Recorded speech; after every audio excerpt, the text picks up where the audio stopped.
We are live, and here with me is Lindsay. That is not Mark in a wig. No, Ah, Mark is coaching football right now. So, but if you would like to, Lindsay, introduce yourself to the audience. Tell them where they can yes. find you, everywhere you're at, stuff like that. Oh man. Okay. So I'm Lindsay. Um, right now I have sarcastically Lynn's. It's a brand new account. I also have Closet Lesbian Turf. Those would be my two. That was a Is name it, from someone who that's I got into. that's. Hang on, hang on. Hang on. The name is Closet Lesbian Turf. Yes, and it was Fabulous, fabulous, fabulous. I love yes.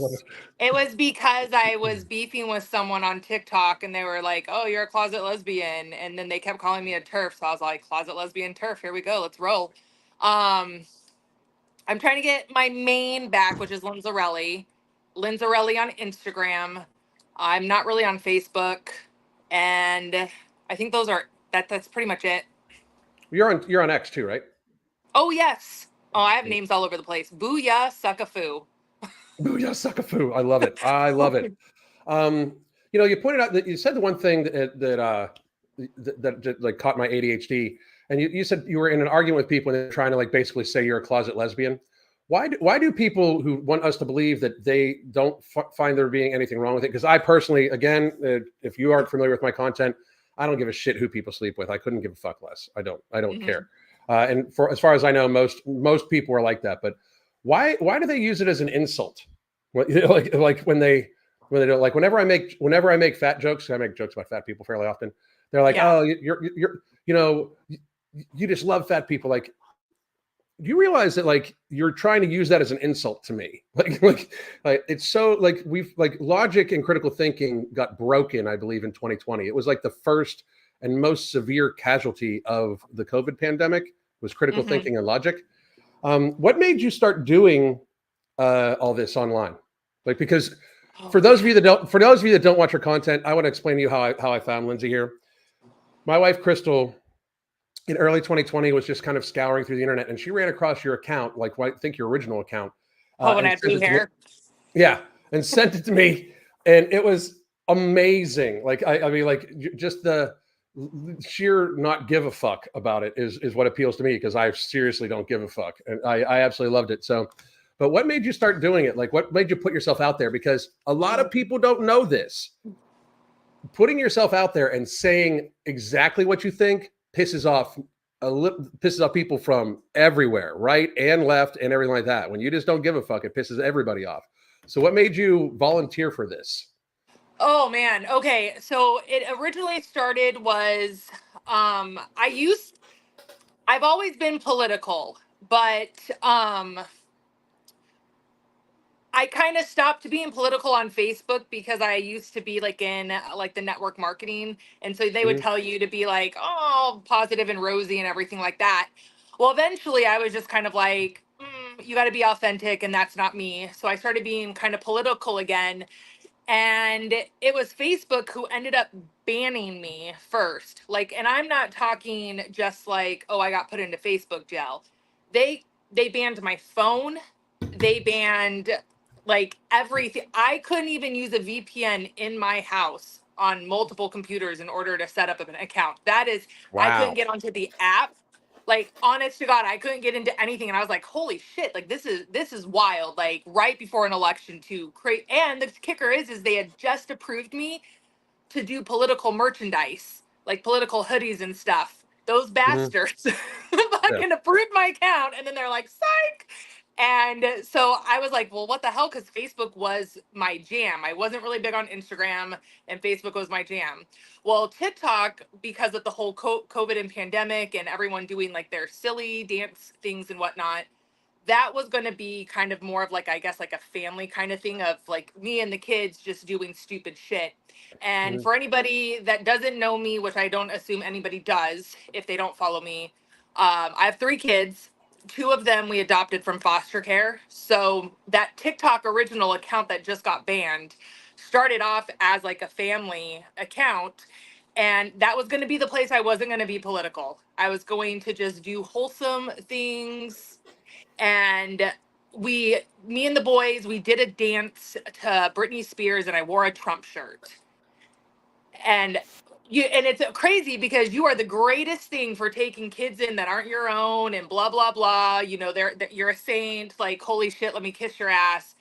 You put on a Trump shirt, and all of a sudden, people want to call CPS on you. You're now a horrible person.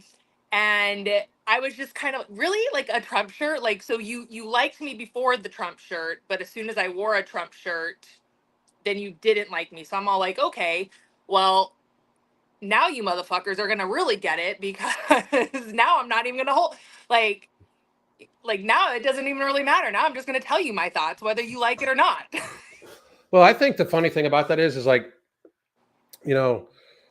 people so deep in their feelings that they can't even.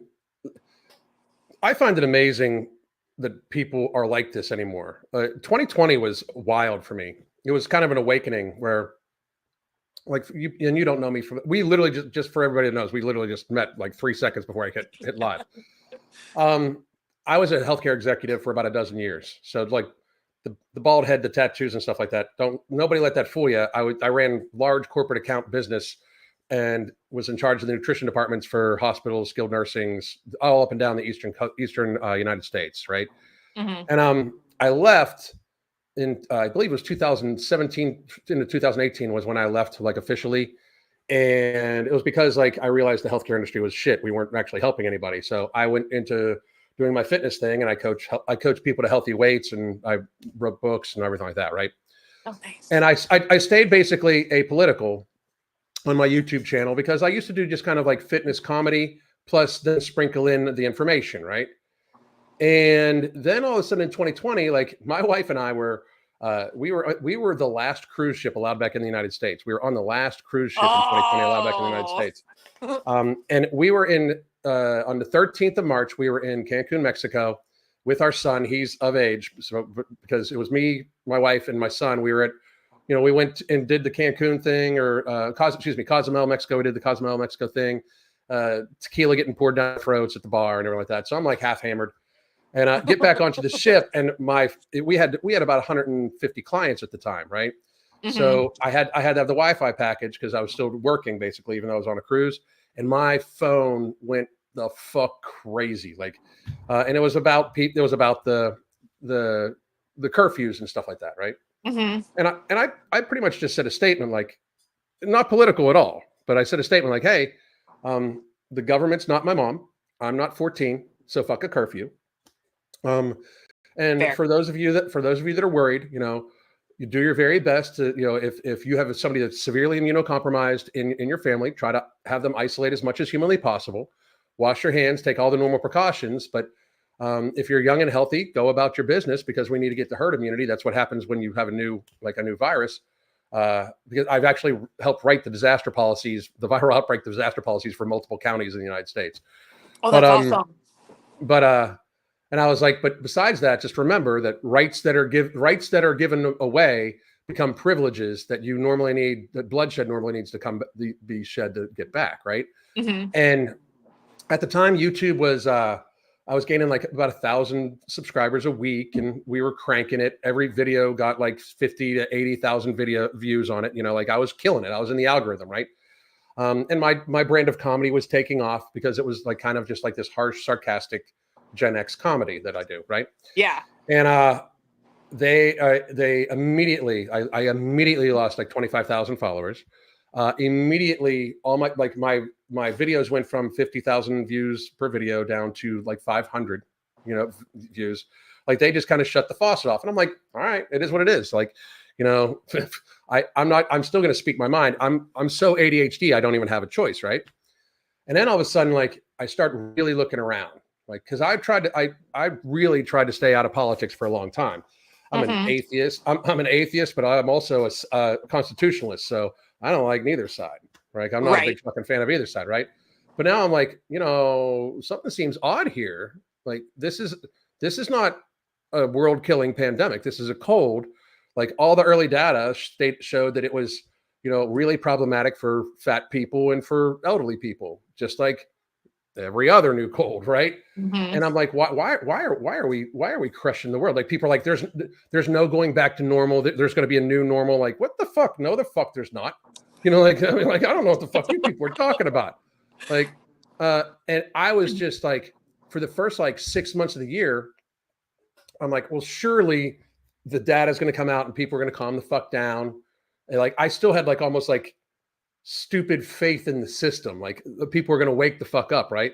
I didn't realize just how stupid most of America is. Like, literally, like now the statistics are out. Like, 55% of people don't even read above a sixth grade level and shit like that. You know, like, but so I was like, all right, you know, if you motherfuckers want it, if you're if I'm because and I was getting death threats, like thousands of death threats. Like, people were like, you're a Trumper and this and that. Like, so what if I was? I've voted all over the political spectrum. I'm old. I'm 53. I voted all Mm-hmm. over the political spectrum, right?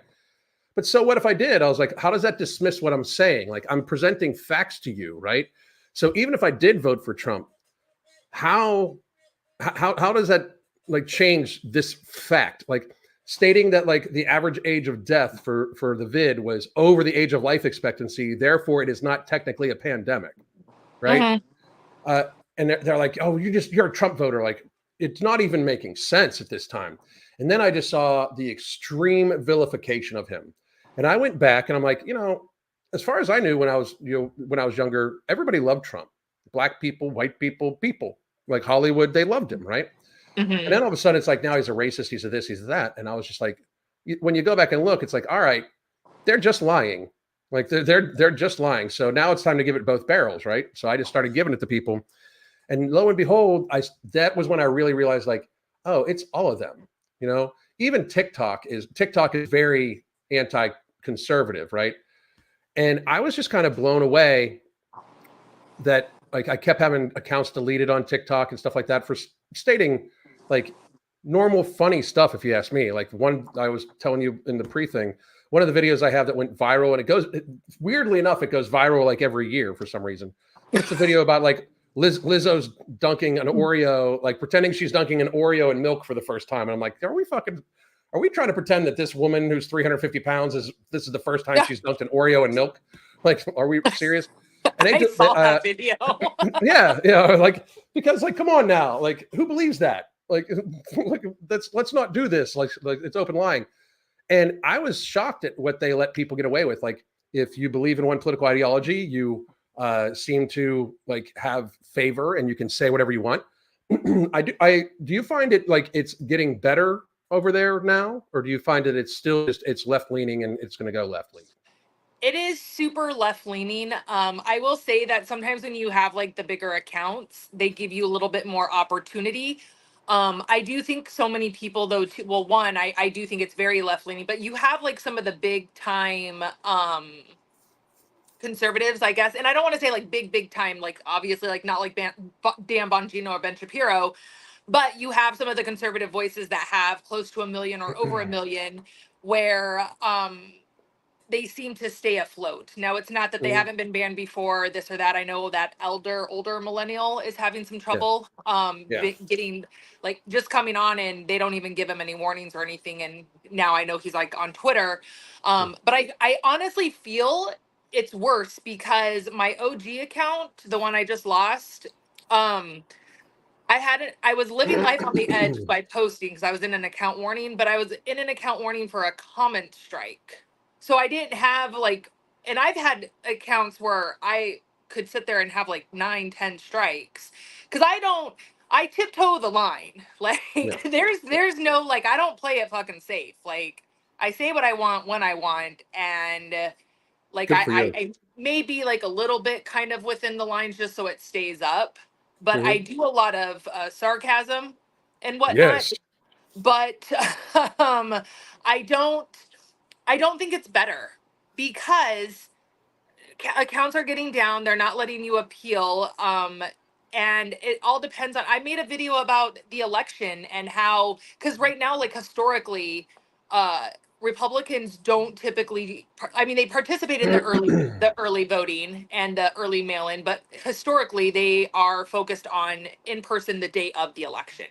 That's always Mhm. how it has been.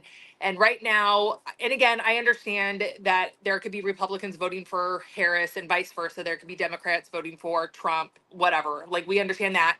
But the Republican return rate on early voting and mail is ridiculous. And even just pointing out that your video gets stuck at like 100, and heaven forbid you talk about P. Diddy, or you even met, okay, you know what really pisses me off? Let me tell you what pisses me off. Okay, really Okay, so quickly. hang on real quick. If we're gonna Okay, talk about the P. Diddy thing, if you're on YouTube watching us, we're off. Because I have a feeling that we're both sarcastic and everything like that. I have a feeling that YouTube's not going to approve of what we're about to say. So I'm just going to get us off of YouTube to protect that channel. They're all like, I was going to be nice too. No, fuck that. Okay. I don't want you to be nice. Give me a second. Let us get off of there. I don't know why. Error occurred. Uh-oh.